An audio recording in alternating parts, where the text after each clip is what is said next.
যখন দেখবে তোমার ঈদের কেনাকাটির কোনো আগ্রহ নেই, তখন বুঝে নেবে তুমি অনেক বড় হয়ে গেছো।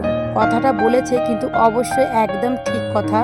এটা কিন্তু আমি আমার থেকেও পরখ করে দেখেছি। আগে ঈদের জন্যে মানে কি কিনবো না কিনবো সবসময় আগ্রহ থাকতো, এখন কিন্তু সেটা থাকে না। হ্যাঁ, অবশ্যই এখন কিন্তু আমরা ঈদ বলে কোনো উপলক্ষ নেই, সব সময় কেনাকাটি করতে থাকি।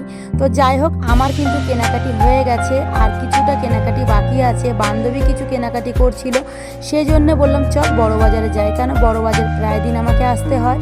তো বড় বাজারে এসে কেনাকাটি করতে করতে খাবারের জায়গা থেকে আমরা কখন যে বের হয়ে গেছি বুঝতেই পারিনি। তারপরে গিয়ে আজান দিয়ে দিল, আজানের সাথে সাথে ফল কিনে খেয়ে নিয়েছিলাম তাড়াতাড়ি করে।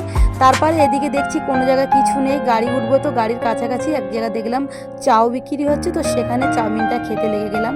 চাউমিন কিন্তু আমি অতটা পছন্দ করি না, তারপরেও কিন্তু খেতে হলো, মেয়ে বলছে আমি খাবো।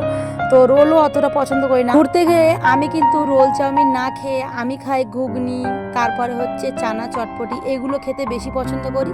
তার সঙ্গে যদি থাকে আইসক্রিম, এটা তো আমার খুবই পছন্দের একটা খাবার।